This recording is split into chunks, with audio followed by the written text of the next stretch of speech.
주님께서 여러분과 함께 요한이 전한 거룩한 복음입니다.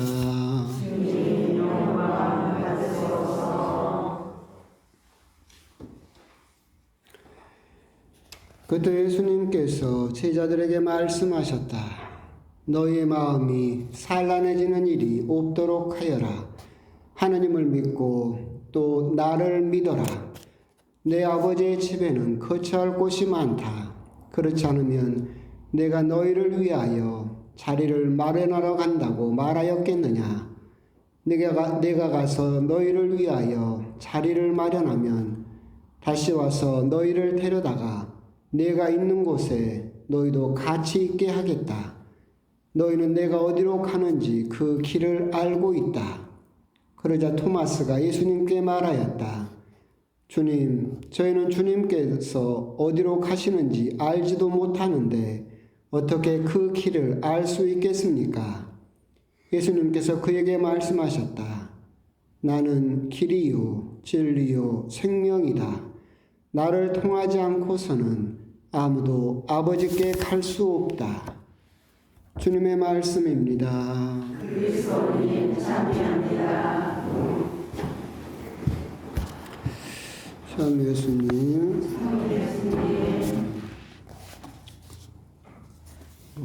특별한 건 없는데 뭐 관심 있는 분들은 관심 있으시고 여기서 이냐쇼 형제님 정도나 관심 있을까? 어제 우리나라 축구가 졌습니다.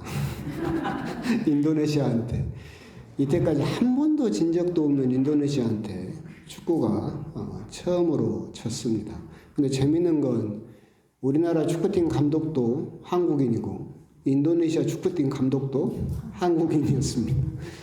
그걸 보면서 우리나라 신태용이라는 축구 감독이 인도네시아에 가서 거기는 이제 지도자가 한 명이 바뀌었잖아요. 그런데 뭐 몇십 년 동안 한 번도 이겨본 적이 없는 한국을 단번에 그렇게 이기는 걸 보면서 야, 참 지도자라고 하는 것이 리더라고 하는 것이 얼마나 중요한가라는 생각을 또 하게 됐습니다. 우리들은 뭐 축구 감독하면 서서 소리나 지르는 사람이라고 생각을 하겠지만 그걸 몇 년 동안 만들어내서 동남아, 아시아에서는 가장 강하다는 한국을 그렇게 이기는 모습을 보면서 어느 단체든 어느 공동체든 참 리더라고 하는 사람들의 역할이 우리가 정말 쉽게 생각할 수 없겠다. 그 리더가 정말로 뭐 안이하고 나태하고 잘못된 생각을 하게 되면 그 좋은 선수들을 데리고도 그 좋은 요리 재료를 가지고도 그렇게 형편없는 음식을 만들어낼 수도 있겠다라는 그런 생각도 하면서 참 뭐 저쪽 감독도 한국인이니까 그런가 보다 하긴 하지만 하여튼 뭐 축구에 관심 있고 또 그런 부분에 또 관심 있으신 분들은 사실 어제가 오늘 새벽에는 굉장히 큰 충격으로 다가오지 않았을까라는 그런 생각도 듭니다. 이제 그런 부분에서 우리가 뭐 억울해할 필요는 없고 지금부터라도 잘못된 것을 깨닫고 우리가 월드컵 때 4강 올라갔던 것처럼 다시 히딩 것처럼 지도자들이 또 기득권층들이 쇄신을 해서 더 좋은 일을 만들어낸다면 금세 또 좋은 모습을 보일 수 있지 않을까. 과연 그렇게 할 수 있을지는 모르겠지만 하여튼 우리 축구부터 시작해서 많은 부분 개혁이 또 필요하지 않는가라는 그런 생각도 들었습니다. 하여튼 오늘 새벽 인도네시아한테 졌다라고 하는 게 우리나라 축구에게는 굉장히 큰 충격으로 다가온 그런 일이었다. 우리 자매님들은 모르죠? 축구한지도 몰랐을 것 같은데 하여튼 그런 일이 있었습니다. 오늘 복음은 뭐 축구 이야기는 그냥 소두로 그냥 했던 이야기고 오늘 복음을 간단하게 보도록 하겠습니다. 이 부분은 요한복음이고 예수님께서 이제 저의 만찬 석상에서 당신이 쭉 제자들에게 가르치시는 중에 하시는 말씀이죠. 하느님, 내 아버지의 집에는 거처할 곳이 많다. 그렇지 않으면 이렇게 이야기를 하시면서 너희를 위하여 자리를 마련하러 간다. 자리를 마련하면 내가 너희들을 데려다가 내가 있는 곳에 너희도 같이 있게 하겠다. 이 말씀은 이제 예수님께서 하시는 그 말씀의 배경은 유다인들의 혼인 풍습의 배경을 두고 있습니다. 그러니까 유다인들의 혼인 풍습은 옛날에도 한번 말씀드렸는데, 이제 그 당시도 옛날이니까 그 연애 결혼이 아니라 중매 결혼이 집안끼리 결혼을 해요. 그러면 이제 신랑의 아버지가 신부들 집에 찾아가가지고 계약서를 씁니다. 계약서를 쓰면서 이제 아들도 같이 가겠지만 뭐 포도주도 한잔 나누면서 그 계약 절차에 따라서 언제가 될지는 모르겠지만 1년 안에 내가 이 신부를 데려다가 결혼을 시키겠다라고 계약서를 씁니다. 그게 이제 보통 약혼이죠. 그렇게 오게 되면 신부 될 사람은 이제 신부 수업을 자기 집에서 하고, 신랑은 그때부터 이제 자기 부부가, 새로 결혼할 부부가 머물 신혼집을 짓습니다. 그래서 신혼집을 짓는 것을 신랑의 아버지가 곰곰이 보다가, 저놈이 이제 결혼해도 가장으로서 저 역할을 할 수 있겠다라고 신랑의 아버지가 판단이 들면 결혼 날짜를 정하고 결혼을 하면서 신부를 데려와서 혼인잔치가 이루어지게 되죠. 오늘 말씀이 그 배경입니다. 내 아버지 집에는 거처할 것이 많은데 내가 너희를 위하여 자리를 마련하러 간다. 내가 너희를 위한 자리를 마련하면 다시 와서 너희를 데려다가 내가 있는 곳에 내가 너희와 같이 있게 하겠다라고 말씀을 하시죠.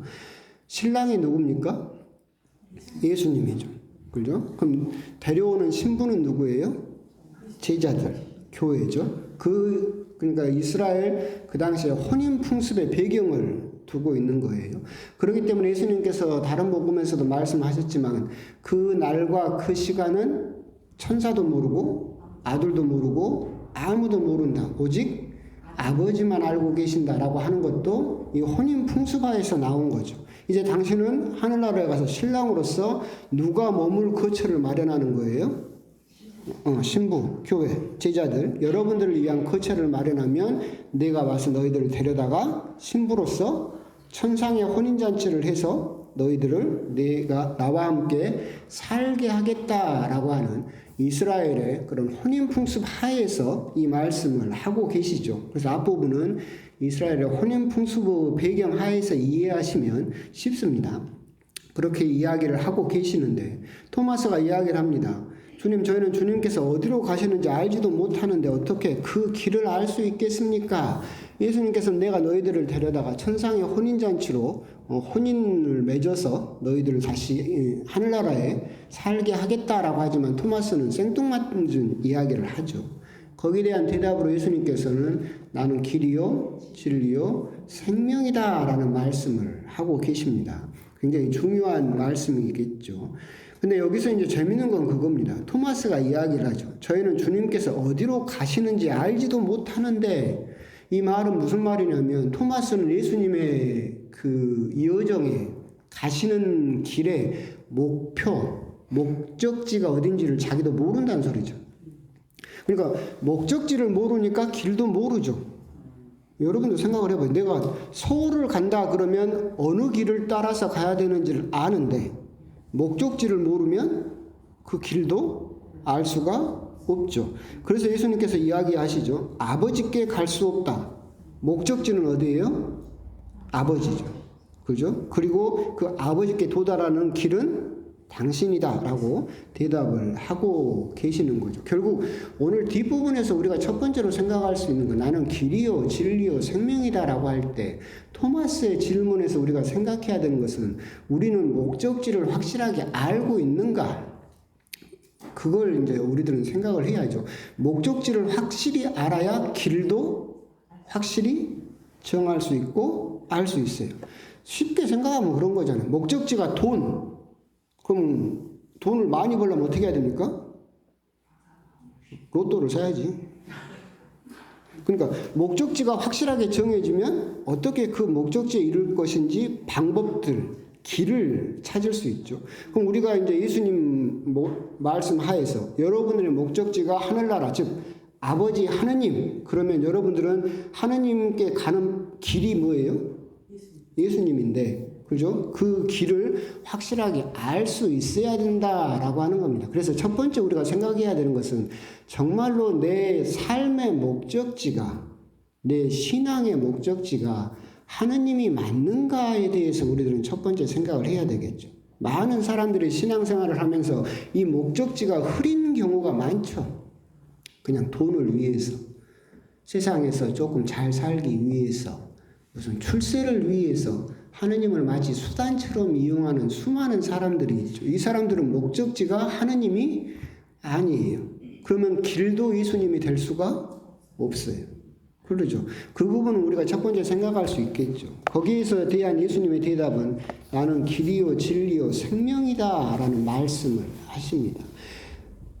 당신을 통하지 않고선, 즉 목적지인 하느님께 도달할 수는 있는 유일한 길은 예수님 그 한 길뿐이다 라고 하는 겁니다. 여기에서 우리가 또 생각해 볼 수 있는 것은 우리에게는 수많은 길이 있어요. 그런데 우리들은 그 수많은 길 중에서 오직 한 가지 길만 갈 수 있죠. 내 앞에 길이 수십 개가 있어요. 수많은 것을 선택할 수 있어요. 그 수많은 길을 여러분들은 동시에 갈 수 있나요? 그 중에서 오직 한 가지 길만 걸을 수 있죠. 근데 신앙생활을 하면서도 아까 말씀드린 바와 같이 두어 가지 길을 같이 걷는 사람들도 있어요. 그렇죠? 하나님을 믿어요. 예수님을 믿지만 오른발은 거기다 대놓고 왼발은 어디가 있어요? 다른 길에 가 있는 경우가 참 많이 있다. 길은 하나다. 우리들은 오직 한 가지 길만 갈 수 있다. 저는 하나님을 열심히 믿고 사랑해요. 그렇지만 하고 있는 길은, 정작 걷고 있는 길은 그 길이 아닌 경우가 참 많이 있다. 진도에서 그때 이제 우리 사모회장님이 신자집에 이렇게 먼 일로 갔어요. 갔더니 윗집에가, 언덕 위에가 무당집이 있는데 사모회장님이 거기 가서 막 이야기를 하니까 그 무당집에서 누군가 후다닥 숨더래. 그래서 이렇게 우리 소리 요라고 후다닥 숨으니까 이렇게 올라가서 봤더니 우리 성당 신자들에. 근데 이 성당 신자가 무당집 와서 전 보다가 밑에 사모회장이 오니까 창피하니까 재빨리 숨었어요. 이 사람은 한 가지 길을 걷는 사람입니까? 아니죠. 발은 성당 다닌다고 발을 디뎠지만 딴 발은 다른 데다가 딱 대고 있죠. 한 가지 길을 걷고 있지 않아요.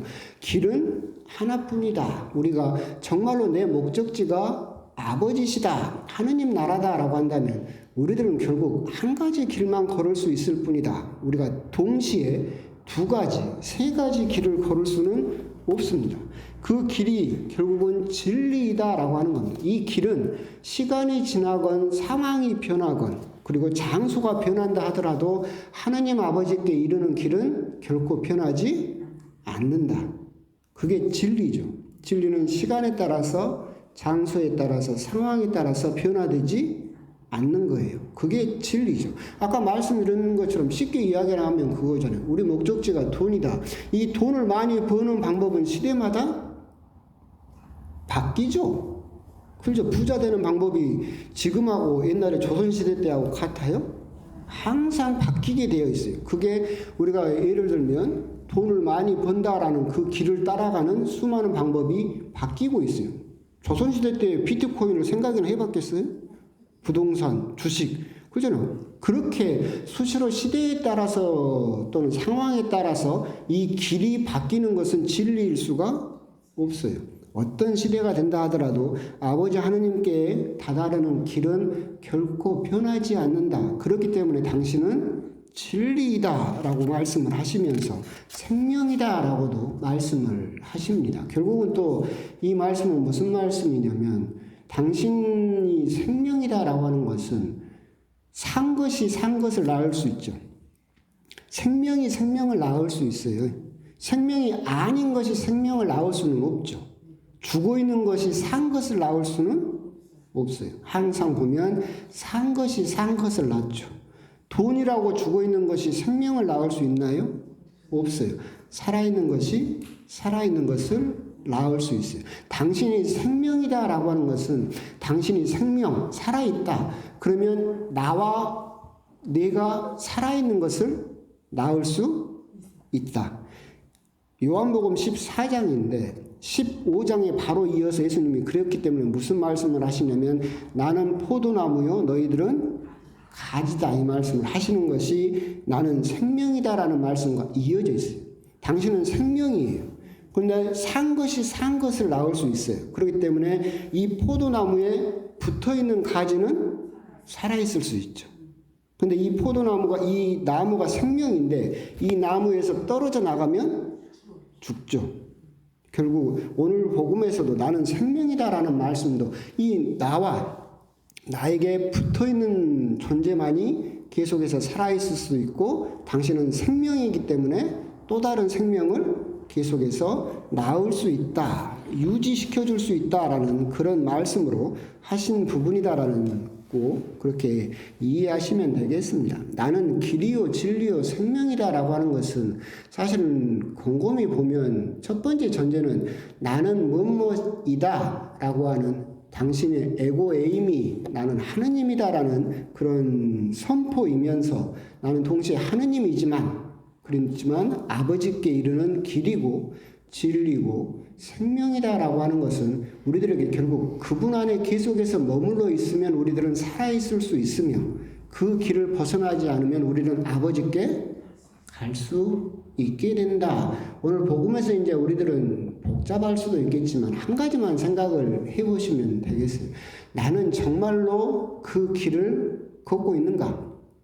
나는 그 길을 걷는다라고 이야기를 하면서도 정작 다른 길을 동시에 걷고 싶은, 다른 길을 함께 걸어가고 싶은 그런 유혹을 받고 있지는 않는가? 혹시는 그 동시에 두 가지 길을 걸을 수 있다라고 믿으면서 나는 하느님을 믿고 있는 사람이다라고 그 길을 걷고 있는 사람이다라고 고백하고 있는 것은 아닌가? 오늘 복음은 결국 너는 정말로 예수님이라는 그 길을 걷고 있는 사람이 맞는가? 이 부분에 대해서 예수님께서 또한 우리들에게 질문을 하고 계신다라고 그렇게 생각을 하시면 좋겠습니다.